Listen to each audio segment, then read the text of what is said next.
Picture this, y'all. You walk out to the barn with your morning coffee, only to see a kid goat hunched in the corner, a chick looking ruffled and sleepy, and a duckling refusing breakfast. One tiny protozoan parasite, Coccidia, could be the common villain.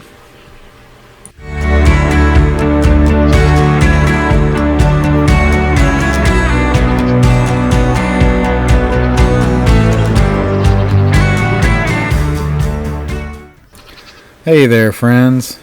This is DiamondTrail Ranch, and today we're diving deep into everything you need to know to spot, stop, and prevent coccidiosis in goats, chickens, and ducks. This right here will be your complete, no-fluff guide of non-stop information so you can hit play, get your chores done, listen to it in the background. You can come back armed with knowledge. A quick disclaimer before I get into this. I am not a veterinarian. I'm sharing research-based information and real-life homestead experience. Always consult a licensed vet before starting any treatment. So a little Coccidia 101, right? What is it? Let's start with the basics. Coccidia are single-celled protozoan parasites that invade the intestinal lining of countless animal species. Each host species has its own Coccidia varieties. There's a specific one I'll put on the screen here that loves goats. There's another one that terrorizes chickens. They're practically invisible to the naked eye, but when their population explodes, you'll see diarrhea, weight loss, and sometimes sudden death. And we did actually lose several. We lost like 6 chicks a couple days ago to Coccidia. That's why we're making this video, because when you have this many beating hearts on your property, sometimes it's just par for the course. So then that begs the question of, why should homesteaders care? Because crowded brooders, damp bedding, stress create the perfect storm. And in a warm, humid climate like mine here in Zone 10A, hello Florida friends, oocysts, that's the egg-like stage, sporulate in as little as 12 hours. So prevention is absolutely everything. You want to make sure you have your clean water, your clean bedding, everything is just swept out and just as clean as you possibly can. You don't want to create a host environment of bacteria for these guys. That's what they thrive in, and the humidity is absolutely killer with zones 9 and 10 especially. The life cycle in plain English for Coccidia. Think of the life cycle like a relay race with 4 handoffs. Number 1, shedding. Infected animals pass oocysts in feces. 2 is going to be sporulation. Those oocysts sit in warm, moist bedding and become infective in 12 to 48 hours. 3 is going to be ingestion. Curious goats will nibble, chicks will peck, ducklings will dabble. Boom. Parasite ingested. And then you'll have 4 with replication. Inside the gut, Coccidia multiply. They rupture cells and the cycle repeats. It's a horrible way to go. Your chicks, your ducks, your goats will not have a good time. You will see it. If you're paying attention to your animals, you will notice this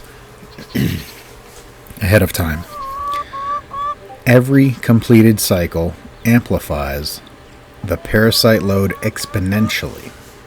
That's why an early break through sanitation, medicated feed, or targeted treatment pays off in spades. You want to make sure, like I said a minute ago, that certain things, especially their food too, everything is clean, regulated as much as you possibly can on your homestead. You want to swap out your water, swap out your bedding, swap out your feed. Sanitation is key. You're going to be playing janitor for these guys. When homesteading is not an easy thing. It's not. People call it the simple life. That's really an argument to be had because it's a busy life. Goats or kids between 3 weeks and 5 months are the poster children for coccidiosis. They'll have their rapid growth with stress. That equals your vulnerability there. Your chickens, broilers in warm climates, and pullets shifting to the layer coop are at risk.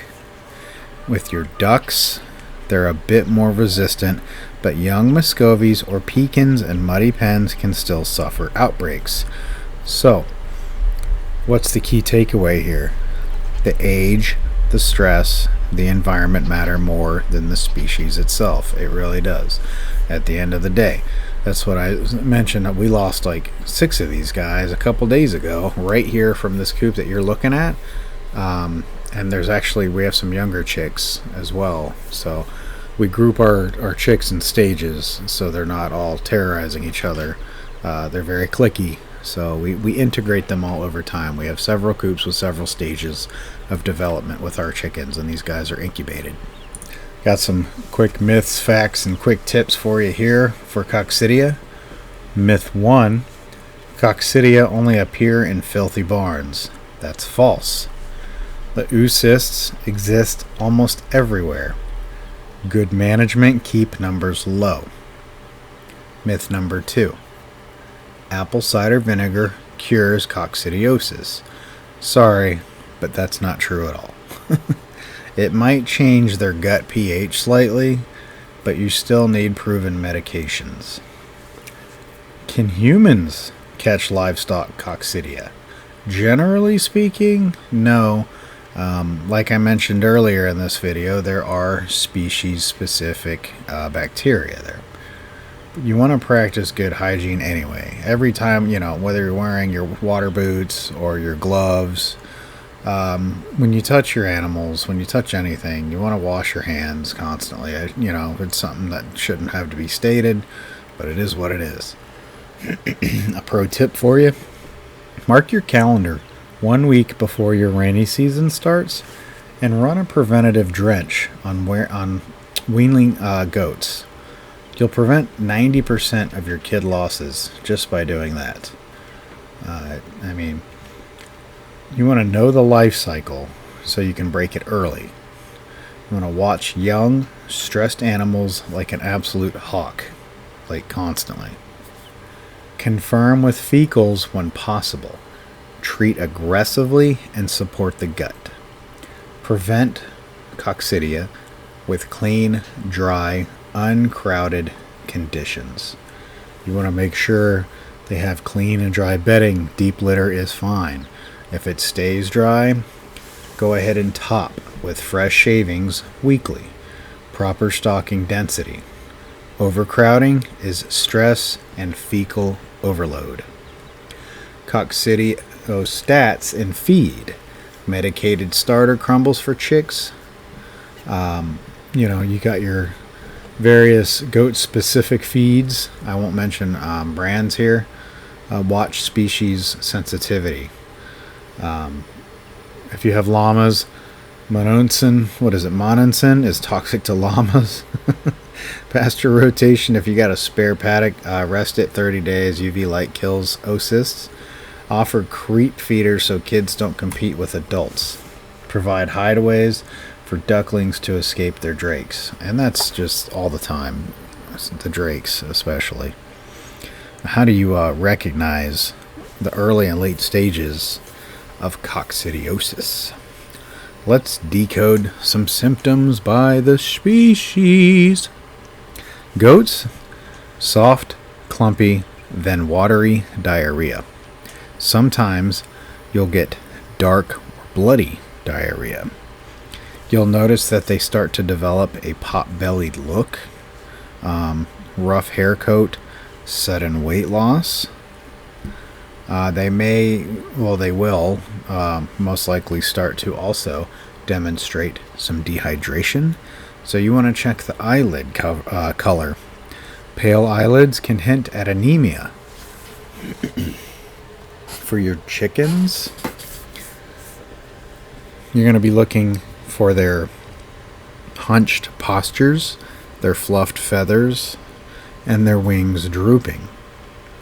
You'll also notice blood or orange mucus in their droppings. That's a classic. The second one that I mentioned, that was on the screen specifically, the bacteria. That's a classic sign for that if you see the blood and orange mucus and the droppings there. Listlessness around the feeder, then rapid mortality if untreated. That's going to be your quick early and late stage recognition signs for coccidiosis within your chickens and your goats. Your ducks, you're going to see reduced appetite, right? Mild diarrhea that can be foamy. You're going to also see slowed growth, huddling even when temperatures are fine, and in severe cases, greenish droppings in these ducks and lethargy. You might start seeing your ducks get a bit lethargic, and that's never a good sign because they should have tons of water as well. So how do you confirm the enemy with a diagnosis? Here's the DIY triage versus veterinary confirmation. Fecal flotation. A vet or lab counts oocysts per gram. Numbers greater than 5,000 in goats or greater than 1,000 in poultry usually signal clinical disease. Necropsy insights, sad but true. If you lose a chick, you can do a quick confirmation by looking at lesions. And the barnyard clues, you're going to see outbreak timing. Typically after the rain, if they're weaning, if you move them from their brooders. Excuse me. Also, consistent symptoms across multiple animals practically screams coccidiosis. You absolutely never want to ignore bloody droppings, even if it's a different issue. Say, Clostridium perfringens. You'll want prompt treatment. What is the treatment protocols, right? Corid. I'm sure we've all heard of Corid, right? Thiamine analog that starves Coccidia. Goats, 10 milligrams kilogram once a day for 5 days. Mix the liquid with a drench gun for safer dosing. Chickens and ducks, you'd give them 2 teaspoons per gallon of drinking water for 5 days, and then half a dose for 7 days. Sulfamethazine, antibacterial, anticoccidial. You'll dose them for 3 to 5 days, then 3 to 5 days off, and then you can repeat it if necessary. You want to watch the withdrawal times if you're selling eggs, though, or meat. Toltrazuril is a newer, broad, highly effective 10 to 20 milligrams orally once. Repeat in 5 days. Does get expensive, but it's great in stubborn cases. You also, with diarrhea, like in a human, you want to monitor their water intake and their electrolytes. So you want to get them. You can get B-complex injections at places. Big box have those, like Tractor Supply, for your goats. Synthemprolium ties up thiamine. Warmth for your chickens. Dry bedding for your ducks. A probiotic or plain yogurt. Make sure it's non-dairy for the birds, though, to restore the gut flora. Also, please make a note of your records when you do this. You're going to note your dose, your date, and the weight. Resistance builds from underdosing.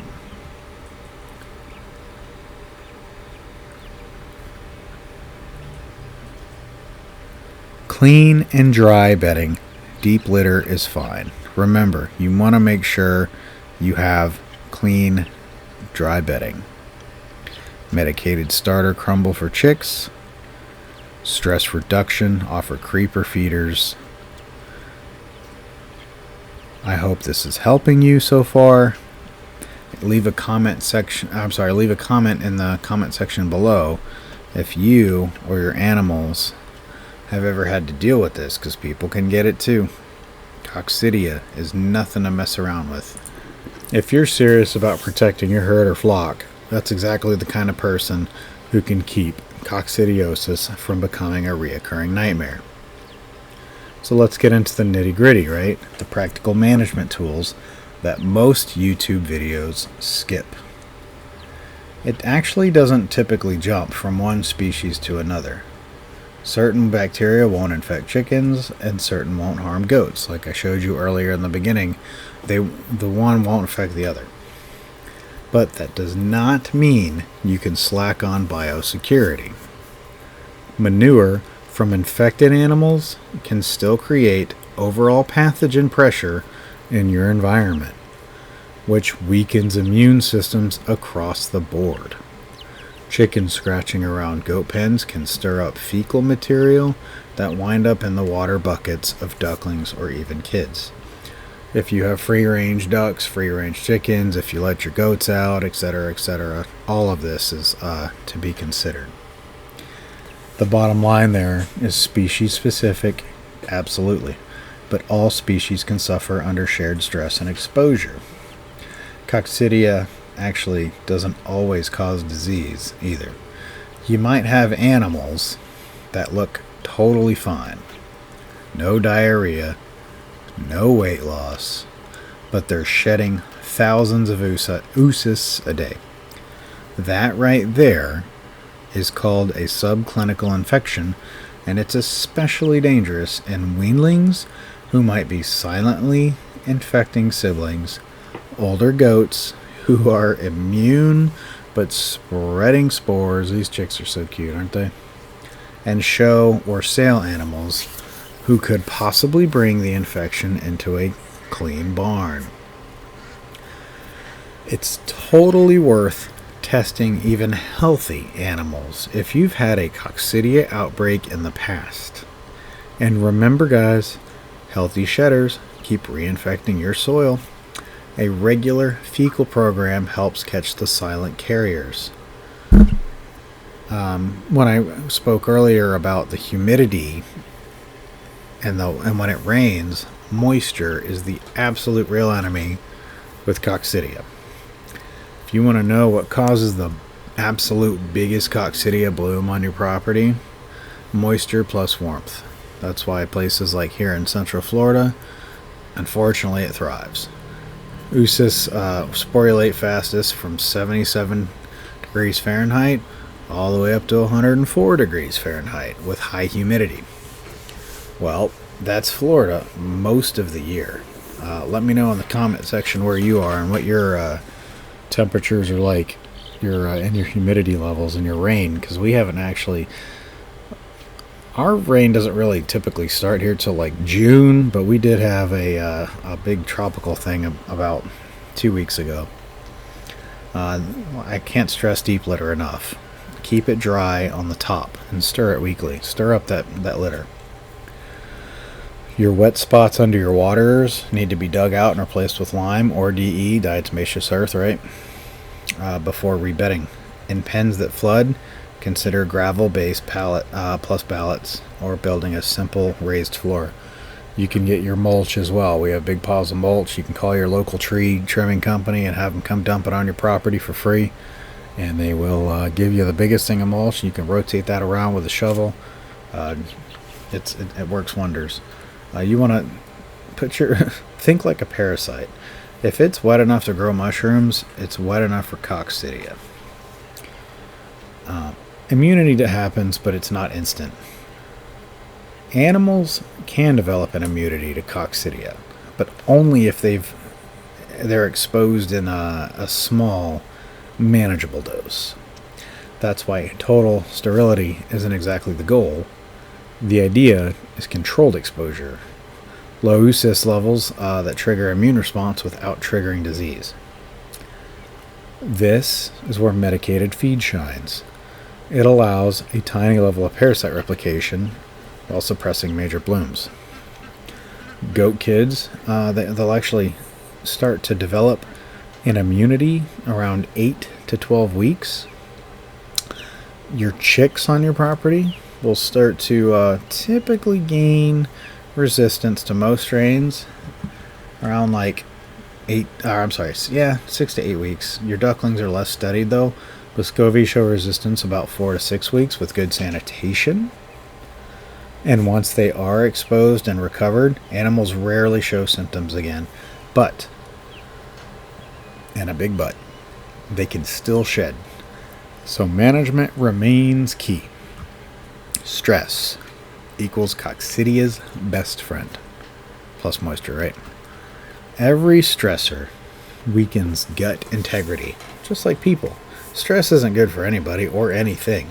You stress anything out, chickens will croak over from stress. I mean, anything will stress out. People croak over from stress. Stress weakens the gut integrity and opens the door for a parasite explosion. You want to think weaning, transport, sudden diet changes. Transport's big. Going from A to B, or you put them in a crate in the back of your truck and go 80 miles an hour down the highway. That's going to stress out an animal, right? Predators lurking at night. Got a pro tip for you on that. Preventative umbroleum can be used during high stress windows. For example, if I'm weaning goat kids, we can all preemptively dose with Corid for 3 to 5 days before and after weaning. Same goes for adding new chicks to a brooder or during major coop moves. Because if you think about it, it's like fortifying the troops before battle, and it works. Are there natural remedies? Is it helpful, or is it just following the hype train? Well, the natural stuff, because we keep talking about medicated foods, right? You hear about essential oils, garlic, oregano. I mentioned apple cider vinegar earlier, which comes to mind. That is, even herbal warmers. So here's the deal with all that. Your oregano oil does have some mild antimicrobial action, and it is in some commercial feeds. Garlic boosts the immune system but does not kill Coccidia. Apple cider vinegar, like I said earlier, can alter your gut pH, but it's not a substitute for real treatment. So, diatomaceous earth doesn't work against internal parasites, only some external insects. So we're starting to see cases where the amprolium or sulfa drugs are less effective due to overusing and underdosing. So it's important to make sure you guys dose by weight, treat for the full duration, rotate pasture when possible. If you're having back-to-back outbreaks, despite treating properly, I would go ahead and ask your vet about what other medications, because there are several that are highly effective, coccidials that are actually used in Europe, and off-labels in the U.S. under vet supervision. They are expensive, but they're effective. So I hope you guys found this information useful about Coccidia and your ducks, chickens, and goats. If you can do me a favor, hit that like button. We post videos daily, whether it's a short, we go live, or long-form content. We do facts on homesteading content, gardening, you name it. Lifestyle of the homestead. Thank you guys for watching us here at DiamondTrail Ranch. Please make sure you stick around and stay tuned for our upcoming videos.